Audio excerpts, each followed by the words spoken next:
मैं ना फेल की इस बात को करने से पहले दो कैटेगरीज डिफाइन करता हूँ। एक होते हैं जो सीरियस कैंडिडेट, एक है नॉन सीरियस कैंडिडेट। पहले इनकी कैटेगरीज करता हूँ, फिर बताता हूँ। नॉन सीरियस को तो डिस्कस ही मैं नहीं करूँगा। सीरियस कैंडिडेट जो होते हैं वो फेल क्यों होते हैं वो रीज़न बताता हूँ। देखिए, अगर 18-20 हज़ार लोग पेपर दे रहे हैं, जो मेरी ऑब्जर्वेशन है उसकी बेसिस पे, देखिए ख्वाहिश में सारे सीरियस होते हैं। ख्वाहिश सबकी होती है सीएसएस करने की, अफसर बनने की। अगर ख्वाहिश पैरामीटर है देखने का तो वो सारे सीरियस होते हैं।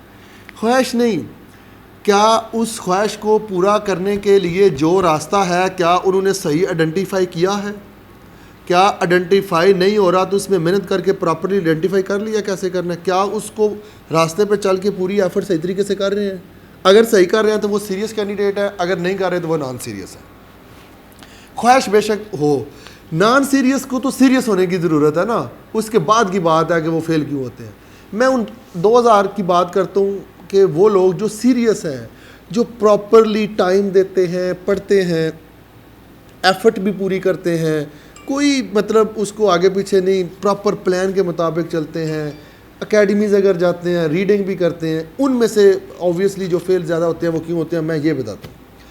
देखें, सीएसएस एक ऐसा एग्ज़ाम है कि बाकी जो 11 पेपर हैं उसमें मार्क्स कम ज़्यादा आते हैं डिपेंडिंग अपॉन योर प्रिपरेशन। ऐसे में फेल और पास डिपेंड करता है आपकी प्रिपरेशन पे भी और आपकी लक पे भी टू सम एक्सटेंट। ये ऐसा एक नैरो एरिया है जहाँ पे गलती की गुंजाइश नहीं है। ज़्यादातर लोग ऐसे में फेल होते हैं जो सीरियस कैंडिडेट होते हैं, बाकी में तो वो पास होते हैं। नॉन सीरियस कैंडिडेट तो क्या पता 5 में फेल हो, सीरियस मोस्टली ऐसे में ही फेल होते हैं। ऐसे में फेल होने की 2-3 रीज़न जो मुझे लगती हैं, 3 जो आपने कहा कि वो सबसे पहले ये है कि टॉपिक गलत चूज़ कर लेना। अब इसका क्या मतलब है टॉपिक गलत चूज़ करने का? 10 में से एक टॉपिक करना है। गलत चूज़ टॉपिक का मतलब ये है कि बहुत सारी चीज़ें ऐसी होती हैं कि उसमें दोनों तरह के लोगों का ओपिनियन की वेटेज होती है। जैसे फॉर एग्जांपल आईएमएफ है, आईएमएफ का बेल आउट पैकेज क्या अच्छा है मुल्क के लिए या बुरा है? आपको दोनों तरह के आर्गूमेंट्स मिलेंगे। कुछ लोग कहेंगे जी आईएमएफ बड़ा अच्छा है, फलां मुल्क ने ये लिया और वो ऊपर चला गया, साउथ कोरिया ने। कुछ कहेंगे ये बुरा है, इंडिया ने भी एक दफ़ा आईएमएफ का पैकेज लिया 90s में, उसके बाद ऊपर गया। तो ऐसी चीज़ें जो दोनों तरफ की हों, उसमें आप एक ओपिनियन आपने लेना हो, वो मुश्किल हो जाता है साबित करना, क्योंकि आपने एक ओपिनियन को साबित भी करना होता है और दूसरा जो ओपिनियन है उसको नल्लीफाई भी साथ साथ करना होता है, और ये बड़ा डिफ़िकल्ट हो जाता है। तो इस तरह के टॉपिक चूज़ नहीं करने चाहिए, वो रिस्की हो जाते हैं। हाँ, जिनकी स्ट्रेंथ है उसमें, ये भी कोई जनरल रूल नहीं है, जिनकी स्ट्रेंथ है वो कर भी सकते हैं। एक तो टॉपिक गलत चूज़ करते हैं, उसको साबित नहीं सही कर पाते अपनी चीज़ को, जो वो सोच रहे हैं ना वो साबित नहीं कर पाते, अगला बंदा कन्विंस नहीं होता आर्गूमेंट से उनके। दूसरी बात, ये सबसे बड़ी रीज़न है फेलियर की। दूसरी रीज़न ये है कि मतलब अगर ये प्रॉब्लम ना करें, इसका मतलब है टॉपिक सिंपल चूज़ कर लिया, बेनिफिट्स ऑफ ग्लोबलाइजेशन, ये तो सिंपल टॉपिक है, इसमें तो कुछ नहीं है, 2 डिबेट, बेनिफिट्स लिखते जाए लिखते जाए लिखते जाए लिखते जाए।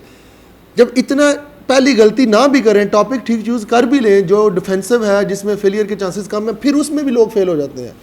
उसमें इसलिए होते हैं कि उसमें वो जो उनका जो स्कोप है टॉपिक का वो कवर नहीं करते। स्कोप का मतलब क्या है? अभी फॉर एग्जांपल वो कहें जी बेनिफिट्स ऑफ टूरिज्म क्या है, टूरिज्म के फ़ायदे यही कहें जी वहाँ पे थोड़ा सा दुकानें बन जाएंगी, लोग घूमें पीएंगे फिरेंगे एंजॉय करेंगे, तो ये कोई फ़ायदे नहीं है। बड़े कैनवस पे सोचें, इकानमी के पर्सपेक्टिव में सोचें, वर्ल्ड कल्चर के हिसाब से सोचें। कैनवस बड़ा हो चीज़ को सोचने का, छोटा ना हो। मतलब आप छोटे बच्चे बन के ना लिखें, आप as a government of Pakistan बन के लिखें, एज ए जो रिपोर्टर बन के लिखें कि बड़े कैनवस के जिसमें दुनिया की बातें चल रही हों, छोटे कैनवस पे ना लिखें।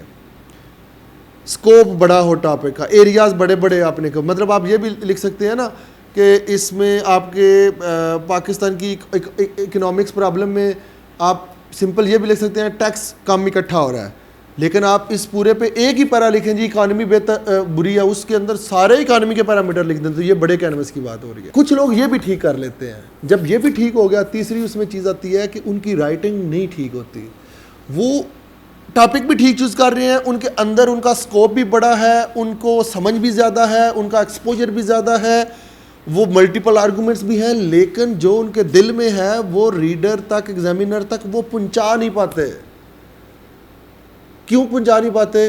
ग्रामर में मिस्टेक करेंगे। कुछ हैं वो ग्रामर में भी मिस्टेक नहीं करते, मतलब मेजर ब्लंडर नहीं मारते, वर्ब की गलती नहीं करते, लेकिन उनकी कोहेरेंस नहीं है, कोहेजन नहीं है, लिंक्ड नहीं है चीज़ें, एक पूरी एक कहानी की तरह, फिल्म की तरह, एक मलाई की तरह नहीं समझा पाते। तो जितना आप आसानी से अगले को समझ आएगी उतने अच्छे तरीके से करेंगे। ऐसे में अगर मैं कहूँ तो ये ही 3 चीज़ें हैं। और अगर आप ओवरऑल वैसे CSS के वाले से देंगे तो सबसे पहला तो नॉन सीरियस एटीट्यूड है। जो सीरियस जिसका भी एटीट्यूड है वो नहीं फेल होता। वो ऐसे में ये बड़ी मन्यूट सी गलती, इसमें कोई भी हो जाए, रिस्क बहुत बड़ा होता है।